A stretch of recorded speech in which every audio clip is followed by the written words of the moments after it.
Hello and welcome to my channel. आज इस video में हम डिस्कस करेंगे इकोनॉमिक रिफॉर्म्स इन इंडिया। उससे भी पहले थोड़ा हम बैकग्राउंड जान लेते हैं इसका। देखिए, इकोनॉमिक रिफॉर्म एक ऐसा प्रोसेस होता है जिसमें गवर्नमेंट जो है वो स्टेट के डिक्लाइनिंग रोल और प्राइवेट सेक्टर के एक्सपेंडिंग रोल को इकोनॉमी में एक्सप्रेस करती है। इंडिया में इकोनॉमिक रिफॉर्म के बारे में अगर हम बात करें तो 23 जुलाई 1991 में इंडिया ने फिजिकल और बीओपी यानी कि बैलेंस ऑफ पेमेंट क्राइसिस में इकोनॉमिक रिफॉर्म्स के प्रोसेस को लॉन्च किया। ये इकोनॉमिक नेचर को आने वाले टाइम में चेंज करने के लिए एक हिस्टोरिक रिफॉर्म्स थे। 1980s में इंडियन गवर्नमेंट ने फर्स्ट स्टेप लिया इकोनॉमिक रिफॉर्म्स की तरफ। 1990s में ये रिफॉर्म जो है वो स्टार्ट हो गया in the fields of industries, trades, investments और उसके बाद in the field of agriculture. आइए अब बात करें लिबरलाइजेशन की। इंडिया के केस में लिबरलाइजेशन का यूज़ किया जाता है इकोनॉमिक रिफॉर्म्स को स्टेट की डिक्रीजिंग इन्फ्लुएंस या प्लान्ड या मार्केट इकोनॉमी या फिर कैपिटलिस्टिक इकोनॉमी को दिखाने के लिए। इस टर्म लिबरलाइजेशन का ओरिजिन होता है पॉलिटिकल आइडियोलॉजी लिबरलिज्म में फ्रॉम अर्ली 19th सेंचुरी। आइए अब हम डिस्कस करें प्राइवेटाइजेशन के बारे में। देखिए, प्राइवेटाइजेशन कहें या डी नेशनलाइजेशन कहें, मतलब सेम ही है कि एसेट्स की पब्लिक सेक्टर ओनरशिप को प्राइवेट सेक्टर ओनरशिप में ट्रांसफर करना। पब्लिक सेक्टर ओनरशिप को प्राइवेट सेक्टर ओनरशिप में ट्रांसफर करना।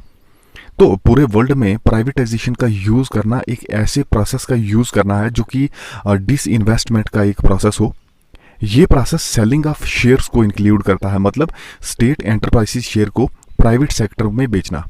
तो बेसिकली अगर देखा जाए तो जितनी भी इकोनॉमिक पॉलिसीज होती हैं जो डायरेक्टली या इनडायरेक्टली प्राइवेट सेक्टर या मार्केट इकोनॉमी को प्रमोट करती हैं, उन्हें एक्सपर्ट्स और गवर्नमेंट एक टर्म देती है जो कि है प्रोसेस ऑफ प्राइवेटाइजेशन।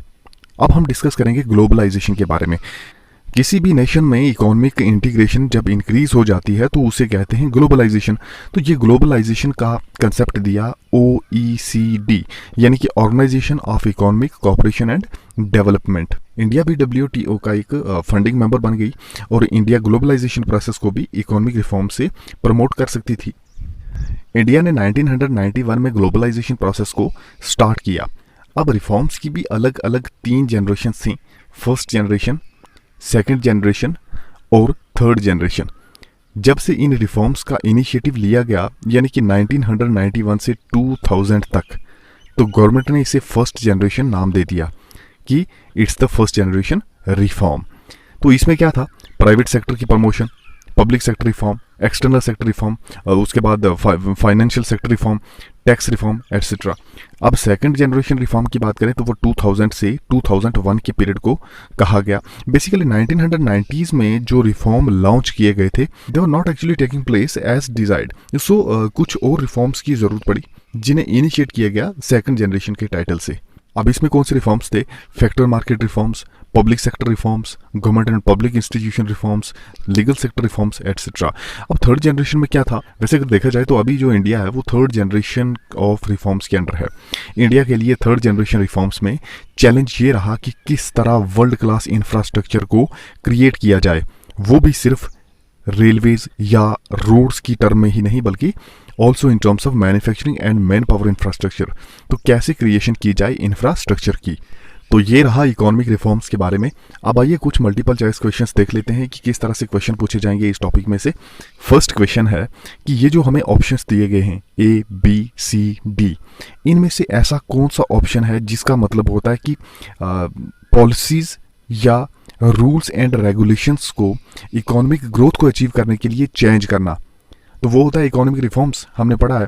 तो इकोनॉमिक रिफॉर्म्स का मतलब होता है कि policies and rules and regulations को from one period of time to another change करना ताकि इकोनॉमिक ग्रोथ को अचीव किया जा सके। तो ये ऑप्शन नंबर B इसका करेक्ट होगा, इकोनॉमिक रिफॉर्म्स। अब नेक्स्ट क्वेश्चन है, in which year did India adopt the economic reform. तो इकोनॉमिक रिफॉर्म जो है वो कब अडॉप्ट किए? 1991 में, अभी हमने पढ़ा पीछे। तो A पार्ट इसका करेक्ट होगा। 1991 में इंडिया ने इकोनॉमिक रिफॉर्म्स को अडॉप्ट किया। अब next question number 3, why there was the need of economic reform in India? India में इकोनॉमिक रिफॉर्म की ज़रूरत क्यों थी? Due to physical deficit, due to adverse BOP, rise in prices, या ऑल ऑफ द अबव? देखिए, ये physical deficit का मतलब क्या होता है?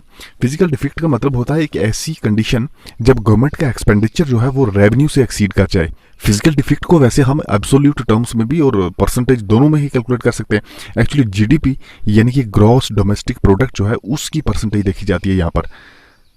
उसके बाद ये हमने पढ़ा एडवर्स बीओपी। तो बीओपी होता है बैलेंस ऑफ पेमेंट, यानी इसका मतलब होता है कि एक ऐसी कंडीशन जब कंट्री में जितना पैसा आ रहा है उससे ज़्यादा पैसा जो है वो कंट्री से बाहर जा रहा हो।